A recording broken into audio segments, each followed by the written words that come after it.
시청자 여러분 안녕하십니까? 티브로드 주간종합 뉴스입니다. 한미 양국이 부평 미군 기지를 반환하기로 합의했습니다. 제2공항철도 건설 논란이 범시민운동으로 전개될 전망입니다. 관련 소식 준비했습니다. 정부는 지난 11일 미국과 소파 합동위원회를 열어 부평과 동두천, 원주 등 4곳의 미군 기지를 반환하기로 합의했습니다. 일제강점기부터 금단의 땅이 된 부평 미군 기지가 시민의 품으로 돌아오게 된 건데요. 인천시는 정화 작업 등을 거쳐 단계적으로 개방할 예정입니다. 이형구 기자입니다. 부평 미군기지 캠프마켓입니다. 일제강점기인 1920년대부터 일본군의 부평 연습장으로 사용되다 1939년 조병창이 설립됩니다. 아픈 역사를 지나 해방을 맞았지만 다시 미군기지로 사용되면서 시민들이 접근할 수 없는 금단의 땅이 됩니다. 그리고 100여 년 드디어 부평 미군기지가 시민의 품으로 돌아옵니다. 국방부는 미국과 소파 합동위원회를 열어 부평과 동두천, 원주 등 4곳의 미군기지를 반환하기로 합의했습니다. 그 환경오염 문제와 소파의 개정 이런 것들을 추후에 논의해 나가기로 한 것을 전제로 해서 이번에 선반환하기로 한 것입니다. 한 50만 평 되는 거대한 녹지 공원을 만드는 것입니다. 캠프마켓은 단계적으로 시민들에게 공개됩니다. 현재 시민들이 이용하는 공간은 부영공원이 유일합니다. 오염 정화가 진행 중인 1단계 A구역은 정화가 끝나는 2022년쯤 공개될 전망입니다. 1단계 B구역은 빠르면 내년 상반기쯤 공개하고 2단계 구역은 빵 공장이 가동을 멈추는 내년 8월 안에 시민들에게 돌려줄 예정입니다. 인천시는 안전과 환경 문제가 없으면 현 상태로 즉시 개방한다는 구상입니다. 구체적인 개발 방향은 전문가와 시민 의견을 수렴해 활용 방안을 마련하기로 했습니다. 캠프마켓 1단계 남측 야구장 부지에 주민 참여 공간인 인포센터 등을 만들어 캠프마켓과 관련한 역사와 정보를 시민들과 공유하고 시민들이 공감할 수 있는 활용 방안이 도출되고 추진되는 이러한 이른바 슬로우 시티 프로세스를 채택하겠습니다. 부평을 지역구로 하는 자유한국당 정유섭 국회의원도 보도자료를 내고 환영 입장을 밝혔습니다.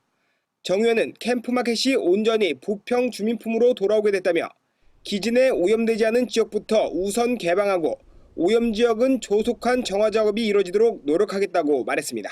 티브로드 뉴스 이영구입니다. 지하상가의 전대 전매를 금지하는 인천 지하도상과 관리 운영조례 개정안이 본회의를 통과했습니다. 시는 정부와 논의된 조례 유예 2년, 임대보장 5년을 부칙에 제시했는데요. 시의회는 상인들의 피해를 줄이려면 시간이 더 필요하다며 임대보장을 10년으로 늘리는 수정안을 통과시켰습니다. 배상민 기자입니다. 불법 전대와 양도, 양수를 금지하는 내용의 지하도 상가 관리 운영 조례 개정안. 인천시는 상위법 위반에 따른 중앙정부의 권고대로 원안 통과를 위해 재심의를 요청했고 정례회에서 다시 논의됐습니다. 2002년 조례 제정 당시 불법임을 알고도 추진했던 집행부가 그동안 책임을 피하기 위해 개정을 미루며 사태를 키웠다는 지적입니다.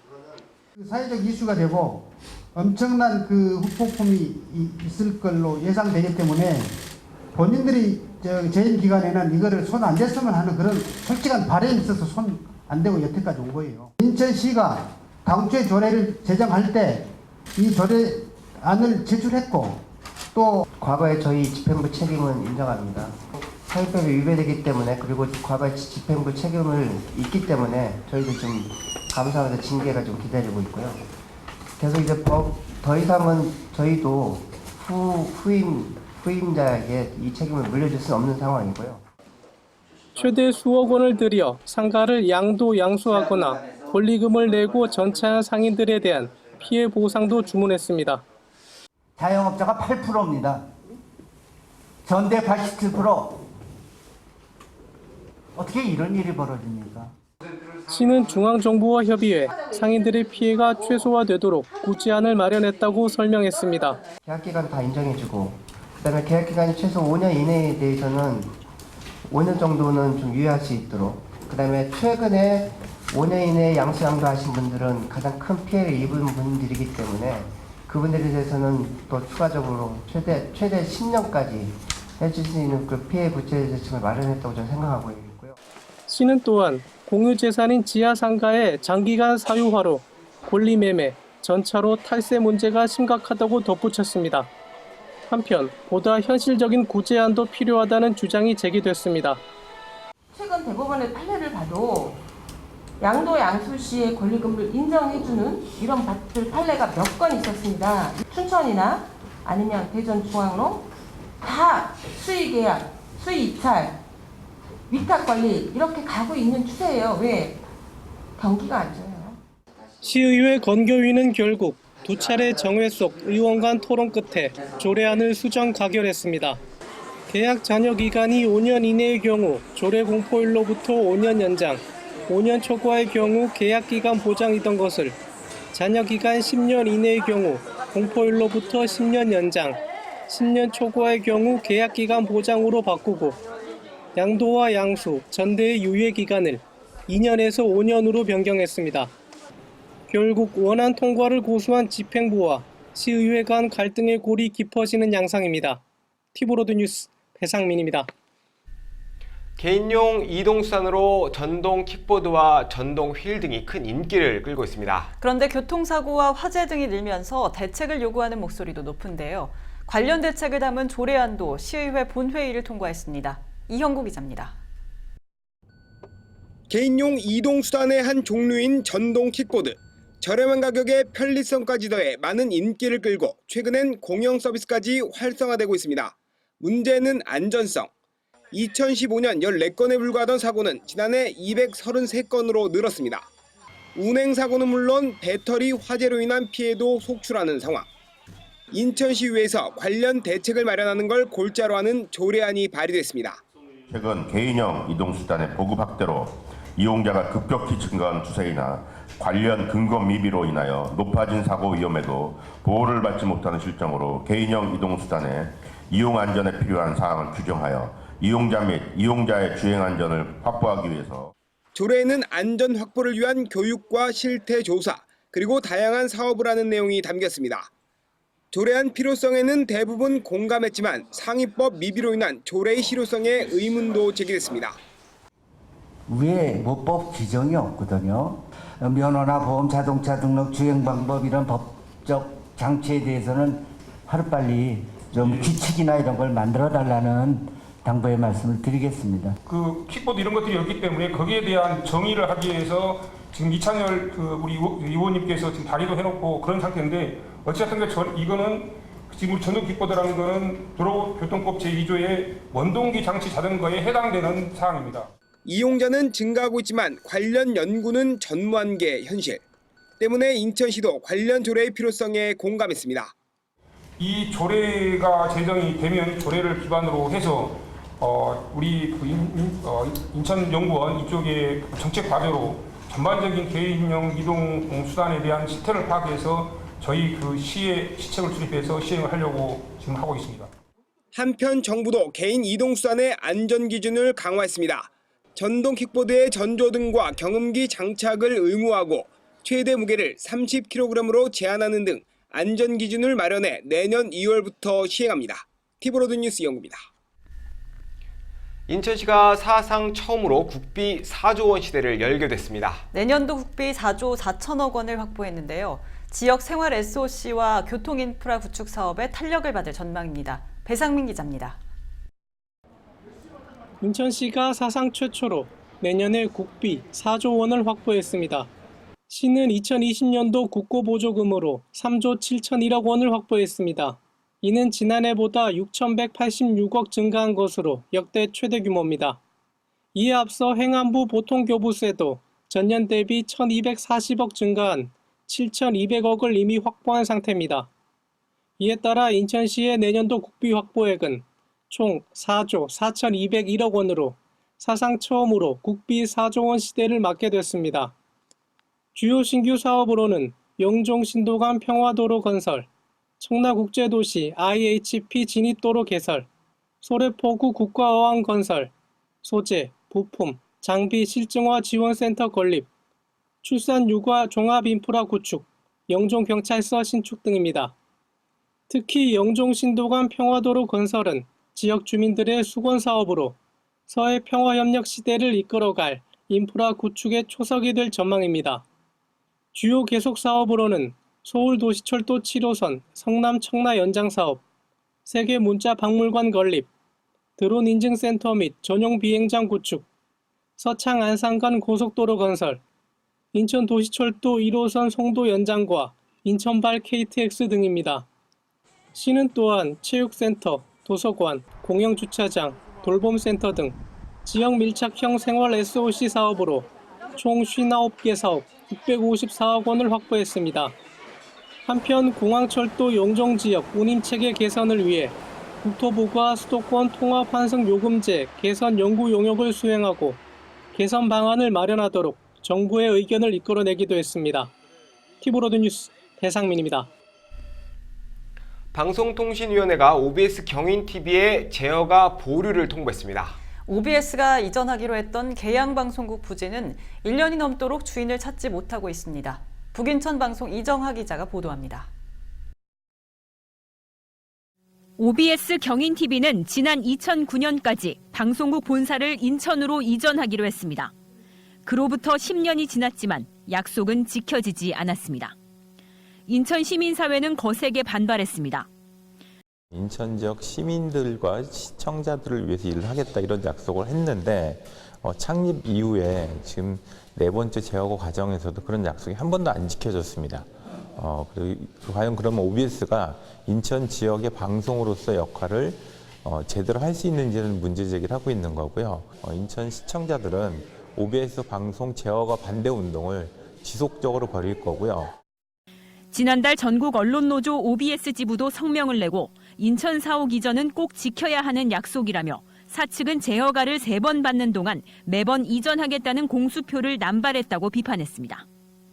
지난해 OBS는 인천시의 사옥 이전 비용 등 금융 지원 60억 원을 요청했지만 성사되지 못했습니다. 방송국 인천 이전 계획은 내놓지도 못한 채 시간만 흐른 상황. OBS가 당초 방송국 이전을 약속했던 곳입니다. 하지만 여전히 건물은 주인을 찾지 못한 채 텅 비어 있습니다. 인천시는 이에 따라 이달 말 계양 방송통신시설에 대한 입주 희망자를 공개 모집하는 등 대안을 마련할 방침입니다. OBS 이전이 사실상 불발되고 새 시설 또한 1년 넘게 방치되면서 방송시설 유치에 대한 지역사회 고민이 깊어지고 있습니다. 헬로티비 뉴스 이정합니다. 인천 지역 정치권과 시민사회단체가 제2공항철도 건설을 촉구하는 범시민운동에 나섭니다. 인천공항의 허브화와 원도심 균형 발전을 위해 적기 건설이 꼭 필요하다는 이유에서입니다. 배상민 기자입니다. 자유한국당과 바른미래당, 정의당 등 정치권과 인천시민사회단체가 제2공항철도 적기 건설 범시민운동을 선포했습니다. 이들은 인천공항의 허브화와 원도심 균형 발전을 위해 제2공항철도 건설이 반드시 필요하다고 주장했습니다. 2001년 인천공항 개장 이후 연평균 10% 이상 급성장하는데도 이에 대비한 연계 교통수단이 없다는 겁니다. 2023년까지 여객 1억 명을 수용한다는 4단계 확장 공사가 한창인데 연계 교통수단이 제2공항철도 건설 계획은 답보 상태다. 정부도 4단계 건설 사업에 항공 MRO 단지 조성 등을 담아 인천공항을 항공교통의 거점에서 항공교통, 물류산업의 중심지로 확대했습니다. 하지만 인천발 KTX는 기본 설계와 증축 설계가 마무리됐지만 제2공항철도는 첫 발조차 떼지 못해 전눈발이 촛도망이 됐다고 지적했습니다. 인천공항의 허브 기능을 강화하려면 밖으로는 항공 노선을 대폭 늘리되 안으로는 전국 주요 도시를 연결하는 교통망 확충이 시급하다는 것이다. 주민들은 인천시가 그동안 정부를 상대로 한 현안 대응 과정에서 타 지역과 달리 여야 정치권이 다른 행보를 보이거나 민정이 딴 목소리를 내 불이익을 받아왔다며 이번에는 달라야 한다고 강조했습니다. 여야 민정 공동 국회 토론회 개최, 총선 공약 채택 요구, 여야 정당 방문, 건설 촉구 시민 서명 운동 등을 전개할 계획이다. 티브로드 뉴스 배상민입니다. 이학재 국회의원은 지난 10일 보도자료를 내고 GTX-D 노선은 영종과 청라를 거쳐 서울과 경기도로 이어져야 한다고 주장했습니다. 이 의원은 인천공항의 경쟁력 향상을 위해서라도 GTX D노선은 인천공항에서 출발하는 것이 최선이라는 전문가 의견이 도출됐다고 밝혔습니다. 그러면서 청와대와 국토부, 인천시 등 관계기관 7곳에 협조 공문을 발송했다고 덧붙였습니다. 인천경실련은 11일 논평을 내고 인천시가 지역의 현안을 제대로 해결하기 위해선 정무부 시장의 권한을 확대해야 한다고 강조했습니다. 이들은 민선 7기가 원도심 활성화를 위해 신구도심 균형 발전을 전담하는 부시장 제도를 도입했지만 소통 협력관과 기능이 중복돼 오히려 부시장의 역할을 위축시켰다고 지적했습니다. 그러면서 1호 공약인 원도심 재생 사업의 성공적인 추진을 위해서는 균형 발전 정무부 시장의 정무 기능을 강화해 지역의 여러 분야와 긴밀히 소통할 수 있는 역할을 부여해야 한다고 덧붙였습니다.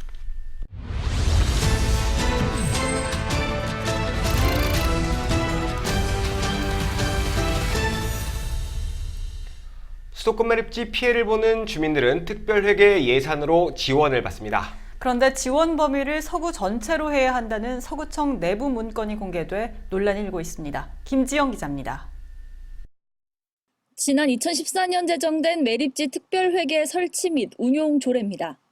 조례에 따르면 특별회계 예산의 사용 용도를 매립지 주변 지역의 환경 개선과 주민 편익 사업으로 규정하고 있습니다. 매립지 주변 지역에 대한 범위는 계양구와 서구, 경기도 김포시 양촌읍 일원 중에서도 수도권 매립지 영향이 우려되는 지역으로 명시했습니다. 하지만 서구의 생각은 달랐습니다. 지난 10월 서구 기획예산실에서 작성한 내부 문서입니다. 인천시가 정의한 수도권 매립지 주변 지역의 개념이 지나치게 좁다며 매립지가 있는 서구의 유무형적 손실을 감안하면 서구 지역 전체가 포함되는 것이 타당하다는 의견이 적혀 있습니다. 이 사실이 알려지자 매립지 인근 주민들은 강하게 분노했습니다. 서구 오류지구 연합회를 비롯한 검단 지역 주민들은 성명을 내고 서구청이 매립지 특별회계 예산의 무분별한 사용을 오히려 방관하고 있다고 비판했습니다. 이 판단을 왜 자기들이 하냐는 얘기죠. 그죠?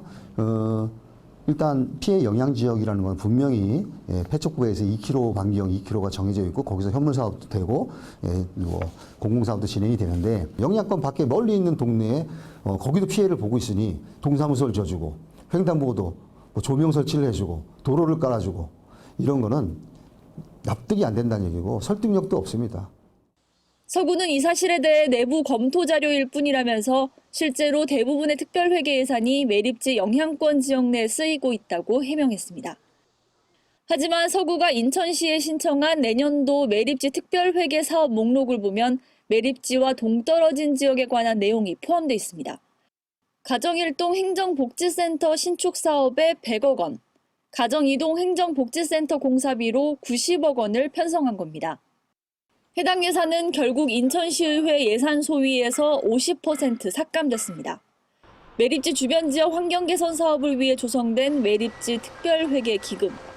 하지만 매년 반복되는 쌈짓돈 논란에 이제는 실질적인 대책이 필요하다는 목소리가 커지고 있습니다. 티브로드 뉴스 김지영입니다. 남동구가 조직 규모를 1.5배로 확대하는 방안을 추진한다는 소식 전해드렸는데요. 행정기구 설치 조례안이 찬반 표결 끝에 본회의를 통과했습니다. 현재 4국 체제인 조직은 내년 1월부터 6국 체제로 개편됩니다. 이형구 기자입니다. 지속적인 인구 증가로 53만 2천여 명이 거주하는 남동구. 맞춤형 행정 서비스를 제공하겠다며 조직 개편안을 입법 예고했습니다. 남동구의 현재 조직은 4개국입니다. 이를 내년부터 6개국 체제로 확대하고 대변인을 포함한 5개 팀을 신설한다는 계획입니다. 해당 상임위는 조례안 검토가 필요하다며 본회의에 부의하지 않기로 한 상황. 하지만 구의장은 반드시 필요한 사항이라며 직권 상정했습니다. 55만 남동구의 위상에 걸맞고 구민에게 보다 나은 행정 서비스를 제공함으로써 구민의 다양한 욕구 충족과 구민이 행복한 남동구를 만들기 위해 조직을 개편하고자 하는 사항으로 해당 상임위 소속 의원은 재차 반대 입장을 밝혔지만 30년, 35년 동안 여러분들이 열심히 일하고 개인의 과실이 없어야만이 5급 사무관으로 퇴직함에도 불구하고 그것도 전문직도 아닌 일반직 임기제를 들여오는 것에 대해서는 일부 수정해야 된다라는 것을 이 자리에서 밝히고자 하는 것입니다. 결국 표결로 이어졌고 다수당 의견대로 조례안은 통과됐습니다. 찬성 10분, 반대 4분, 기권 3분으로 남동구 행정기구 설치 조례 전부 개정 조례안은 가결되었음을 선포합니다. 조례안이 통과됨에 따라 남동구 조직은 내년 1월부터 확대됩니다. 티브로드 뉴스 이영구입니다. 인천국제공항공사는 지난 10일 부평구 사랑의 온도탑 앞에서 모금회에 20억 원의 성금을 전달했습니다. 공항공사의 성금으로 사랑의 온도는 약 26도 올라가게 됐습니다. 이번 성금은 교통약자의 이동권 보장과 취약계층 생존권 보호 등에 사용될 예정입니다. 인천 지역 이륜차 사고가 급증함에 따라 경찰이 단속을 강화합니다. 인천경찰청은 내년 2월 6일까지 이륜차 교통법규 위반 행위에 대한 집중 단속을 벌인다고 밝혔습니다. 단속 대상은 신호와 정지선 위반, 인도주행, 횡단보도 통행 등입니다. 또 소음 허용 기준인 105dB를 초과한 경우도 단속 대상입니다. 올해 1월부터 11월까지 인천 지역에서 발생한 이륜차 사고는 488건으로 370건이던 지난해 같은 기간보다 31.9% 증가했습니다. 경찰은 통행량이 많은 교차로 등에서 캠코더를 활용해 단속할 예정입니다.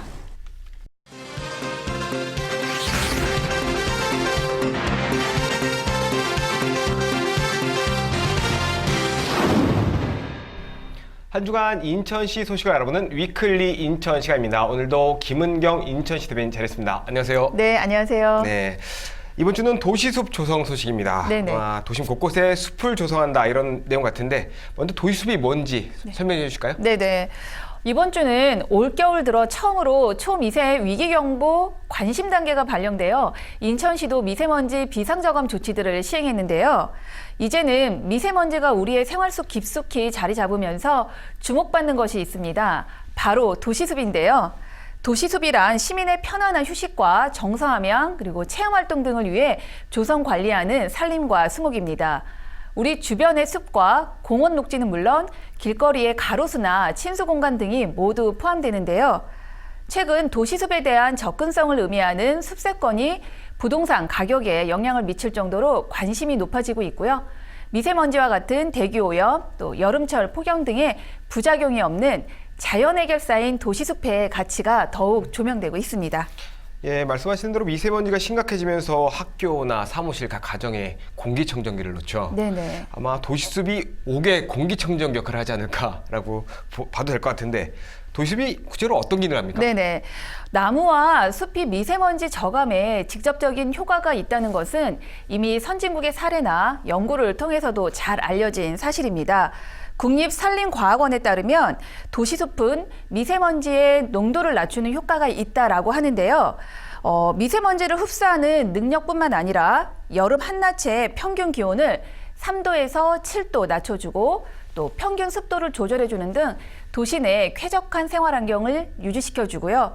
또 도시숲의 큰 나무들은 도시 속의 소음을 줄여주고 스트레스 해소와 또 심리적 안정감을 제공해주며 도시 생물 다양성 증진 등 다양한 기능을 하고 있습니다. 세계보건기구 WHO에서 권고하는 도시 지역에 거주하는 1인당 생활권 도시림 면적이 최소 9제곱미터인데요. 많은 인구가 밀집된 인천의 경우 8.23제곱미터로 최소 기준에 미치지 못해 도시숲 조성의 확대가 필요한 상황입니다. 네, 앞서 말씀드린 것처럼 인천시가 2020, 그러니까 내년도 도시숲 조성 계획을 발표했는데 아마 네네. 주민들은 어디야? 우리 동네 근처인가? 라고 하면 궁금하실 것 같아요. 네. 어떤 내용이죠? 네네. 미세먼지에 대한 우려와 또 걱정이 계속되고 있죠. 그 해결책으로 도시숲이 떠오르면서 인천시도 도시숲과 관련된 다양한 사업들을 추진해 오고 있는데요. 지난 10일 미세먼지를 저감시키고 또 시민들이 누릴 수 있는 녹지 공간 확보를 위해 2020년도 도시숲 조성 사업 계획을 발표했습니다. 도시 미관을 저해하고 철도로 단절된 도심을 연결하는 수인선 유유부지 도시숲길 등 50개소에 총 255억 원을 투자해서 25만 7천 제곱미터의 숲을 조성하는데요. 주요 사업으로는 생활권 주변 18개소 1만 제곱미터에 27억의 사업비를 투자해서 명상숲 14개소와 또 옥상 녹화 사업 1개소, 나눔숲과 나눔길 사업 3개소를 조성해서 청소년, 주민, 또 사회적 배려 계층 등 다양한 계층이 숲이 주는 혜택을 골고루 누리실 수 있도록 생활 환경을 개선할 예정입니다. 255억이면 사실 적지 않은 예산이에요. 네. 주민들한테 꼭 필요한 곳에 써야 될 것 같은데 네. 어떻게 어디에 이게 쓰일까요? 네네. 도시숲 조성의 일부 사업은 주민이 예산 편성에 직접 참여해 사업 우선순위를 결정하는 주민 참여 예산으로 진행하는데요. 중구, 동구, 미추홀구 등 14개소에 44억 원을 투자해 쉼터, 녹지대 등을 조성해서 주민 녹지복지 향상에 기여할 예정이고요. 특히 내년에는 산업단지 등 미세먼지 발생원 주변 주거지역의 쾌적한 도시환경을 위해서 64억 원의 사업비로 동구 인중로와 미추홀구 염전로, 남동구 남동공단, 강화군 광화 일반 산업단지 등 12개소 4만 제곱미터의 미세먼지 차단숲 조성을 계획하고 있습니다. 또한 식물 자동화 관리 기술을 이용한 스마트 가든볼을 남동, 부평, 주안 산업단지 등 11개소에 설치해 산업단지 미세먼지 차단숲과 더불어 단지 실내 공기와 또 공기질이 개선될 것으로 내다보고 있습니다. 이 밖에도 지정만 해놓고 공원이 조성되지 않았던 인천의 46개 장기 미집회 공원 조성 사업이 내년에 본격 착수되면 2022년까지 공원 조성을 완료해 우리 시민분들께 돌려드릴 예정입니다. 대변인님도 인천에서 태어나셨으니까 우리가 어렸을 때는 파란 하늘을 보고 자랐는데 네. 사실 지금은 뿌연 하늘을 더 많이 볼 거예요. 어린아이들이. 너무 안타깝죠. 그렇죠. 네. 빨리 예전처럼 파란 하늘을 보면서 세상을 살았으면 좋겠습니다. 네. 마지막으로 시민들에게 전하고 싶은 말씀 좀 해주시죠. 네, 도시숲은 미세먼지 저감 효과뿐만 아니라 인천 시민의 생활 건강 등 밀접히 관련되어 있어 이제는 사회 재난인 미세먼지에 대응하는 주요 전략이 되고 있는데요. 앞으로도 시민들의 다양한 생태적, 문화적인 욕구를 담아내는 인천형 도시숲 모델을 개발하고 또 다양한 사업과 정책들을 마련해서 살고 싶은 친환경 청정도시 인천을 만들기 위해 최선을 다하겠습니다. 네, 오늘은 여기까지 듣겠습니다. 말씀 감사합니다. 네, 감사합니다.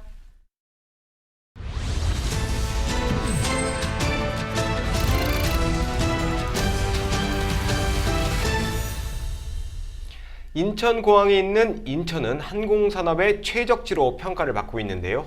하지만 현재 지역에는 영세한 업체들이 대부분입니다. 항공산업 활성화를 위해 체계적 지원과 타 지역과의 협업이 필요하다는 주장이 제기됐습니다. 배상민 기자입니다. 지난 2001년 개항한 인천공항. 공항 관련 상시 고용 인구는 5만여 명으로 추산됩니다. 일자리 창출과 새로운 성장 동력으로 항공산업이 주목받고 있지만 인천의 상황은 녹록치 않습니다. 2017년 기준 인천의 항공제조업체는 12개로 전국 대비 3.5%, 종사자 수는 전국 대비 0.9%에 불과합니다. 인천의 항공제조업 생산 점유율은 2018년 기준 0.5%, 한국 항공우주산업이 있는 경남도의 경우 78%에 이릅니다. 인천의 강점인 자동차 부품 산업이나 뿌리 산업의 항공산업 진출을 위한 체계적 지원이 필요하다는 지적입니다. 문제는 분명히 존재를 하고 있는데 그게 아니라 상대적이라는 것이죠. 그것은 엮어지지 않고 굉장히 상대적이 있어서 하나의 어떤 상대적이 되지 않는 게 지금 현실적으로 문제점인 거고요. 자동차 산업의 경우 항공산업에 비해 오히려 기술 경쟁력이나 원가 경쟁력이 높지만 문제는 높은 진입장벽입니다. 특히 막대한 투자 비용과 인증 평가가 주요한 요인입니다. 항공에 있는 세계 업체들이 조금만 돈을 돌리면 자동차 산업에 있는 경쟁력이 있는 기술과 원가를 함께 낮출 수 있는 방법들을 가져갈 수 있다는 거예요. 그 대신에 이 세계 업체들이 인증과 관련된 시험평가와 관련된 것은 도와줘야 된다는 거죠. 인천공항을 중심으로 인천시와 경기도가 항공제조업 분야 협업 체계를 강화하면 큰 시너지 효과가 날 것으로 기대했습니다. 인천국제공항과 저희시의 어떤 경쟁력과 그러면 주변의 경기도에 있는 어떤 클러스터가 될 수 있는 이런 것들을 결합시킨다면 그러면 새로운 인천의 어떤 모멘텀이 아니라 사람이 사실 이런 쪽으로 가게 된다면 우리나라의 어떤 경제 구조에 대한 산업 구조에 대한 어떤 모멘텀을 형성할 수도 있지 않을까. 시는 인천공항을 중심으로 한 공항 경제권 발전 구상을 토대로 정책적 지원 방향을 모색하고 있다고 덧붙였습니다. 티브로드 뉴스 배상민입니다. 서구는 올해 처음으로 구 자체적으로 마을 공동체 사업을 시작했는데요. 그 결과 지역 곳곳에 35개 공동체가 꾸려졌습니다. 지난 9월 문을 연 지원센터를 기반으로 내년에는 지속 가능한 활동을 지원한다는 계획입니다. 보도에 김지영 기자입니다. 서구 성남동의 한 아파트 주민들로 구성된 마을 공동체입니다. 이웃 간 단절된 아파트 분위기를 바꾸기 위해 입주민이 함께 단지를 걸으며 쓰레기를 줍는 일부터 시작했습니다. 횟수가 거듭될수록 이웃 간 대화가 늘어났고 층간 소음 등의 문제로 다투는 일도 줄었습니다. 사실은 어른들이라도 선뜻 손 내밀고 자 안녕하세요 하면서 인사하기가 쉽지 않거든요. 근데 다 불러 모으니까 알고 봤더니 윗집 아랫집 막 이런 거예요. 근데 윗집 아랫집이 이렇게 모이고 나니까 층간소음 문제, 이제 얼굴을 알았잖아요. 그게 자동적으로 해결이 되더라고요. 서구의 또 다른 구도심에선 환경을 생각하는 주부들이 모여 마을 공동체를 만들었습니다. 회원들이 직접 친환경 세제를 만들고 전문성을 갖추기 위해 관련 자격증까지 취득했습니다. 향후에는 청소년을 위한 환경 교육 활동을 계획하고 있습니다.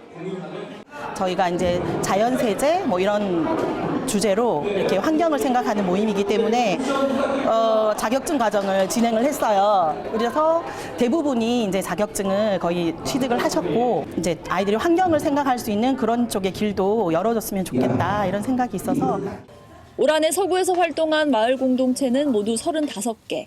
서구는 올해 공동체 활성화 예산으로 3억 원을 투입했습니다. 인천시 자치구 가운데 가장 많은 규모입니다. 올 한 해의 성과를 평가하는 자리에서 서구는 올해가 마을 공동체 활성화를 위한 초석을 다진 해였다고 평가했습니다. 적지만 의미 있는 첫 출발을 했다고 하는 게 바로 마을 공동체 사업입니다. 시작에 큰 의미를 둔다고 생각하고 지난 9월에는 사회적 경제 마을 공동체 지원센터가 문을 열었습니다. 현재 활동 중인 단체가 지속 가능한 모임을 이어갈 수 있도록 내년에는 전문가 컨설팅을 비롯한 체계적 지원에 집중한다는 계획입니다. 올해 참여했던 35 공동체 플러스에서 내년에 또 다른 공동체분들하고 밀착으로 지원해서 내년도 모델을 지속 가능한 모델로 레벨업할 수 있게끔 지원하는 데 방점을 두고 있습니다. 한편 서구는 내년도 마을 공동체 지원 예산으로 1억 원을 편성했습니다. 올해와 비교해 예산 규모는 줄었지만 양보다 질적 성장을 위한 사업에 집중 투자한다는 계획입니다. 티브로드 뉴스 김지영입니다. 인천 지역 공공기관이 담장을 허물어 시민에게 돌려주는 사업을 추진하고 있습니다. 먼저 인천시가 인천앳들을 준공했는데요. 기초단체에선 남동구가 처음으로 담장 허물기 사업을 시작합니다. 이형구 기자입니다. 인천시청 앞 현관과 미래광장. 수십 년간 시민들의 통행을 가로막던 담장과 도로를 모두 뜯어냅니다. 그곳엔 잔디를 심고 그네와 보행로 등을 설치합니다. 도로와 주차장으로 사용되던 2만 제곱미터 공간이 인천앳들이란 이름으로 시민에게 돌아왔습니다. 훨씬 넓어진 것 같고 확 튀는 기분이고 정말 너무 좋은 것 같아요. 권위와 폐쇄 이미지를 소통으로 바꿔낸 담장 허물기 사업. 인천 기초단체에선 처음으로 남동구가 시작을 알렸습니다. 하나, 둘, 셋. 남동구는 청사 앞 철제 담장을 허물고 작은 도로를 없애 주변 공원과 연계하기로 했습니다. 이곳에 벤치와 보행로 등을 조성해 시민들의 휴식 공간으로 탈바꿈시킨다는 구상입니다. 철제 담장이 사라진 자리에 휴식 공간이 생기면 주민들도 더욱 편안한 마음으로 구청을 찾으실 거라 생각합니다. 담장이 없어진 내년부터는 구청 공무원 모두가 마음의 담장까지 허물고 주민 여러분들을 맞이하도록 하겠습니다. 구청 앞 작은 도로는 앞서 도시계획위원회를 거쳐 공공공지로 변경됐습니다. 남동구는 3억 5천만 원을 들여 휴식 공간을 완성한다는 계획입니다. 티브로드 뉴스 영구입니다. 인천에선 올해 처음으로 어린이집이나 유치원에 다니는 영유아를 대상으로 예술놀이 교육이 시행됐습니다. 문화예술과 놀이를 접목시켜 아이들의 창의성 발달에 도움을 준다는 분석입니다. 김지영 기자가 보도합니다. 옆 친구 옷을 도화지 삼아 그림을 그리는 아이들. 선생님을 따라 율동도 하고 신나는 놀이도 즐깁니다. 인천에서 올해 처음 시행된 영유아 문화예술 수업 현장입니다. 만 3세부터 5세 사이 영유아를 대상으로 예술과 놀이를 접목한 문화교육 프로그램입니다. 그 속에 빠져들어가서 하는 거라 실제적인 놀이가 아이들한테 굉장히 흥미를 좀 줬던 것 같아요. 그 아이들이 잠재하고 있는 거를 끌어낼 수 있는 그런 예술 활동이었었던 것 같아요. 영유아 예술교육은 아동의 자발적인 참여에 주목합니다. 교사가 주도하는 기존 교육 방식을 벗어나 유아가 직접 배움의 주도성을 갖는 것이 핵심입니다. 올해 발표된 누리과정 개정안에서도 학습자를 중심으로 한 교육의 방향성을 강조하고 있습니다. 바람직한 교육의 방식은 뭐다? 교사의 지시에 따르기보다는 학습자가 주도적으로 탐색해가야 한다라는 부분을 강조하고 있는 거고요. 놀이를 할 때 그 아이의 주도성을 가지게 하는 것이 가장 중요할 것이다. 영유아 예술 놀이 프로그램 시행 첫 해인 올해는 지역 문화시설과 연계하는 방식으로 진행됐습니다. 각 기관의 특성에 맞춘 프로그램 46개를 운영했는데 지역 유치원과 어린이집 영유아 1000여 명이 참여했습니다. 예술이라는 것은 특정한 재능이 있는 사람이 할 수 있는 어떠한 전유물이다 라고 생각을 할 수 있는데 아이들 같은 경우에는 정말 창의적인 존재이잖아요. 예술의 기술이라는 걸 배우는 게 아니라 놀이 속에서 자연스럽게 예술을 접근하자. 유아기 시절에 접한 경험은 아이들의 성장 과정에도 지속적인 영향을 끼칩니다. 예술 놀이 교육이 아이가 예술을 보다 친숙하게 접할 수 있을 거란 긍정적인 효과도 기대됩니다. 문화시설이 가진 교육 콘텐츠에 맞는 예술 놀이 프로그램을 참가하면서 그게 그냥 그 시간에 끝나는 게 아니라 이제 향후에 문화시설에 가족과 함께 방문할 수 있는 그런 동기나 계기도 많이 준 것 같아서 전생에 걸친 평생 교육이 강조되는 요즘. 창의성 발달이 중요한 영유아 시기에 맞춘 예술과 놀이 교육의 중요성이 커지고 있습니다. 티브로드 뉴스 김지영입니다. 미추홀구가 독거 노인을 위해 어르신 안전 앱을 시행합니다. 버튼을 한 번만 누르면 119와 보호자에게 긴급 호출 신호가 전달된다고 합니다. NIB 신한결 기자입니다. 어플리케이션을 열어 보호자의 이름과 번호를 등록합니다. SOS 버튼을 누르자 5초 안에 보호자와 119 대원에게 현 위치와 병명, 다니는 병원 정보가 자동으로 송부됩니다. 메시지를 받은 119에게서 즉각 메시지 회신과 전화가 걸려옵니다. 지병을 앓고 있거나 위급한 상황에 있는 어르신의 위치 공유와 긴급 구조 요청이 가능한 어플리케이션입니다. 귀가 잘 안 되실 경우도 있고 그리고 또 이렇게 급작스러운 경우에는 숨이 턱 막힐 때는 대화가 안 돼요. 그래서 그런 거를 대비해서 버튼 한 번으로 자신의 생명을 지킬 수 있는 그런 저기로 만들었습니다. 미추홀구가 인천 최초로 독거노인과 취약계층을 위한 긴급 구조 요청 어플리케이션 서비스를 도입합니다. 미추홀구의 돌봄 서비스 대상자로 등록된 취약계층 홀몸 어르신은 2,066명으로 홀몸 노인 돌봄이 122명이 어르신을 돌보고 있습니다. 긴급 상황과 고독사 등 위험에 항상 노출돼 있지만 24시간 돌봄 서비스를 시행할 수 없어 인천시는 지난 5월 안심폰을 보급한 바 있습니다. 이 중 미추홀구에 보급된 안심폰은 1,200대로 이마저도 전기세와 거치대 설치, 기기 대여에 부담을 느낀 어르신이 많아 서비스 이용자가 적습니다. 미추홀구는 이에 대한 해결책으로 노인 대다수가 소지하고 있는 개인 스마트폰을 이용한 어플리케이션 안심 서비스를 실시하겠다는 계획입니다.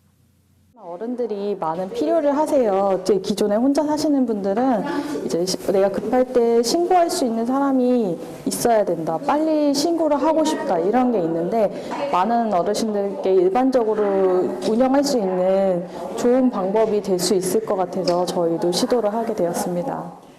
경남 합천군 역시 지난 9월 1인 가구 등 독거 세대의 고독사를 예방하기 위해 안심 서비스 앱을 자체 개발해 시행하고 있습니다.